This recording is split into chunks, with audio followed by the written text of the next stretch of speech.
नाज़रीन इकराम, कराची पाकिस्तान का सबसे बड़ा और तिजारती लिहाज से अहम शहर हमेशा से अपनी रौनकों और मसरूफियत के लिए मशहूर रहा है। लेकिन हालिया दिनों में एक गैर मामूली खौफ ने कराची के बासियों को घेर लिया है। माहिरीन मौसमियात और समंदरी रिसर्चर्स ने कराची के लिए रेड अलर्ट जारी कर दिया है, जिसके बाद पूरे शहर में एक दहशत की फिजा कायम हो चुकी है। क्या वाकई कराची डूबने के खतरे में है? क्या ये शहर हमेशा के लिए समंदर की लहरों में गुम हो जाएगा? ये सवालात हर जुबान पर हैं और हर दिल में एक अनजाने खौफ ने घर बना लिया है। इसके अलावा आज की इस वीडियो में हम बताएंगे कि वो कौन सी पेशगोई है जो कि हजरत नेमतुल्लाह शाह वली ने कराची के हवाले से की थी। क्या इस पेशगोई के सच होने का वक्त आ गया है? इन तमाम सवालात के जवाब जानने के लिए हमारी आज की इस वीडियो को आखिर तक देखिए। नाज़रीन, कुछ दिन पहले समंदर में एक साइक्लोन बनना शुरू हुआ जिसे डीप डिप्रेशन का नाम दिया गया। पहले कम रफ्तार की हवा चलना शुरू हुई जिसने आहिस्ता आहिस्ता एक तेज और शदीद साइक्लोन की शक्ल इख्तियार कर ली। अब ये खतरनाक साइक्लोन बन चुका है और मुसलसल शुमाल की जानिब बढ़ रहा है। यानी अगर इसका रुख न बदला तो इंडिया और पाकिस्तान के साहिली इलाके इसकी जद में आ सकते हैं। महकमा मौसमियात के मुताबिक डीप डिप्रेशन साइक्लोन की मौजूदा सूरत हाल ये है कि इसके गिर्द हवा की रफ्तार 195 किलोमीटर फी घंटा तक पहुंच चुकी है और इसके साथ साथ 40 से 50 फुट ऊंची लहरें भी उठ रही हैं। इस किस्म की सूरत हाल अक्सर समंदर में होती रहती है, यानी समंदरी तूफान बनते रहते हैं। लेकिन अक्सर ऐसा होता है कि इन साइक्लोन का रुख बदल जाता है या इनकी शिद्दत कम हो जाती है। लेकिन दोस्तों, तशवीश की बात यह है कि डीप डिप्रेशन साइक्लोन की शिद्दत कम नहीं हो रही और न ही इसका रुख तब्दील हो रहा है। 25 अगस्त को ये साइक्लोन बना और तब से मुसलसल शदीद होता जा रहा है और मुसलसल शुमाल की जानिब बढ़ता ही जा रहा है। रिपोर्ट पेश की गई है कि अगले 3 दिन मजीद ये साइक्लोन समंदर की जानिब बढ़ता रहेगा और अगर ये इसी रफ्तार से आगे बढ़ता रहा तो पाकिस्तान के साहिली इलाकों से टकरा सकता है।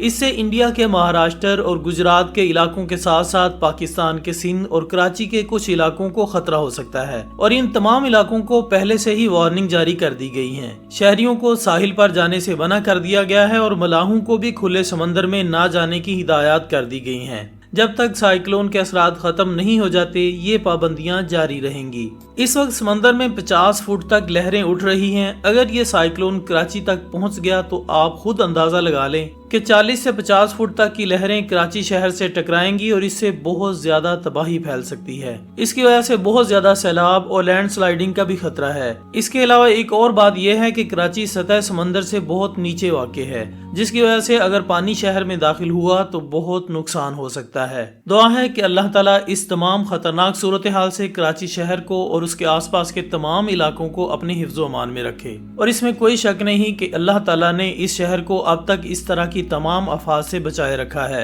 लेकिन कराची शहर का एक बड़ा मसला यह है कि इसमें बहुत ही गैर मुनज़्ज़म तरीके से इमारतें तामीर की गई हैं। जिस मंसूबे के तहत इमारतें तामीर होनी चाहिए थी इस पर बिल्कुल भी अमल नहीं किया गया और निकासी आब के निजाम के लिए जो जगह रखी गई थी उस पर भी इमारतें बना दी गई हैं। इस तरह पानी की निकासी का सही इंतजाम भी नहीं हो सका। नालों के ऊपर घर बना दिए गए हैं और आज कराची में इमारतों की सूरत हाल ये है कि 2 इमारतों में इतना ही फासला है कि एक इमारत की खिड़की से खड़े होकर दूसरी इमारत में झांक सकते हैं। अगर तेज बारिश हो जाए तो पानी सड़कों पर खड़ा हो जाता है और इसका इंतजाम करना भी मुश्किल हो जाता है। इस तरह ज्यादा बारिश भी मसला बन जाती है। हालिया सूरत हाल में अगर इस शिद्दत का साइक्लोन वाकई कराची से टकराता है तो यकीनन बहुत तबाही हो सकती है, जिसकी वजह से पाकिस्तान के दूसरे शहर भी मुतासिर होंगे। नाज़रीन, कराची की मौजूदा सूरत हाल और तूफानों की तबाहकारियों के पेश नज़र बहुत से लोग हजरत नेमतुल्लाह शाह वली की पेशगोई को याद कर रहे हैं। इनकी पेशगोइयाँ जहाँ बहुत सी चीजों के बारे में मशहूर हैं, वहीं उनमें एक पेशगोई कराची के हवाले से भी है।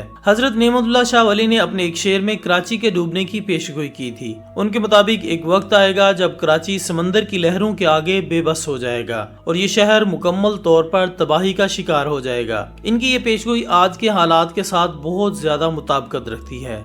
हजरत नेमतुल्लाह शाह वली ने अपनी पेशगोई में ये कहा था। इस पेशगोई का तर्जमा कुछ यूं है: कराची के शहर पर आफताब नमूदार होगा, یہ شہر خراب ہوگا اور دریا میں غرق ہو جائے گا۔ اس شہر میں آفتاب کا ذکر اس بات کی نشاندہی کرتا ہے کہ کسی وقت کراچی پر قدرتی آفات کا سایہ پڑے گا اور یہ شہر تباہی کی طرف جا سکتا ہے، لہٰذا ان کی یہ پیشگوئی اس بات کی طرف اشارہ کرتی ہے کہ اگر مناسب اقدامات نہ کیے گئے تو کراچی کے مستقبل کو بہت بڑے چیلنجز کا سامنا کرنا پڑ سکتا ہے۔ ناظرین، اس سے پہلے ستمبر سے اکتوبر سن 2019 میں بھی ایک سائیکلون آیا تھا جس نے سندھ اور بلوچستان کے علاقوں کو متاثر کیا تھا۔ تاہم اگر ہم دنیا کے سب سے زیادہ تباہ کن سائیکلونز کی بات کریں تو بھولا سائیکلون کو کبھی نہیں بھولا جا سکتا۔ 12 نومبر سن 1970 کو انڈیا اور مشرقی پاکستان جو کہ آج کل بنگلہ دیش ہے ان سے ٹکرانے والا یہ سائیکلون اب تک کا سب سے زیادہ خطرناک سائیکلون ثابت ہوا ہے۔ بھولا سائیکلون نے تقریباً 3 لاکھ لوگوں کی جان لی تھی اور اسے تاریخ کا سب سے جان لیوا سائیکلون مانا جاتا ہے۔ لیکن ناظرین، یہ واحد سائیکلون نہیں تھا جس نے دنیا بھر میں تباہی مچائی ہو۔ تاریخ میں کئی ایسے سائیکلونز آئے ہیں جنہوں نے اپنے ساتھ بے پناہ تباہی اور جانی نقصان کیا۔ ان سائیکلون کی شدت اور ان کے اثرات نے انہیں انسانی تاریخ کے سب سے خطرناک قدرتی آفات میں شامل کر دیا ہے۔ مثال کے طور پر ٹیفون ہیان جو کہ نومبر سن 2013 میں فلپائن سے ٹکرایا تھا اور فلپائن، ویتنام اور جنوبی چین کے کئی علاقوں کو متاثر کیا۔ اس سائیکلون نے 11,800 لوگوں کی جان لی اور اس کی رفتار 314 کلومیٹر فی گھنٹہ تھی۔ یہ سائیکلون صرف چند دنوں میں کئی علاقے تہس نہس کر گیا اور اس کی تباہ کاریوں کو آج بھی یاد کیا جاتا ہے۔ ناظرین، اسی طرح سن 2005 میں آنے والا طوفان کاترینا امریکی تاریخ کا ایک ایسا خوفناک سمندری طوفان تھا جس نے لوزیانا اور اس کے آس پاس کے علاقوں میں بے پناہ تباہی مچائی۔ 23 اگست سن 2005 کو یہ طوفان بحیرہ کیریبین میں بنا اور تیزی سے طاقتور ہوتا گیا۔ یہ طوفان 29 اگست کو لوزیانا کے ساحل سے ٹکرایا اور اس کے بعد الباما اور فلوریڈا کی ساحلی علاقوں کو بھی متاثر کیا۔ اس طوفان کی شدت اور رفتار نے پورے علاقے میں خوف و ہراس پھیلا دیا۔ طوفان کی رفتار تقریباً 280 کلومیٹر فی گھنٹہ تک پہنچ گئی اور اس کے ساتھ آنے والی بارشوں اور سیلاب نے وسیع پیمانے پر تباہی مچائی۔ نیو اورلینز شہر سب سے زیادہ متاثر ہوا جہاں حفاظتی بند ٹوٹ گئے اور شہر کا تقریباً 80% حصہ زیر آب آ گیا۔ دوستو، طوفان کاترینا کے نتیجے میں تقریباً 1,833 افراد کی موت ہوئی اور لاکھوں لوگ بے گھر ہو گئے۔ اقتصادی نقصان کی مالیت تقریباً $125 بلین سے بھی زیادہ لگائی جاتی ہے، جو اسے امریکی تاریخ کا سب سے مہنگا قدرتی آفت بناتا ہے۔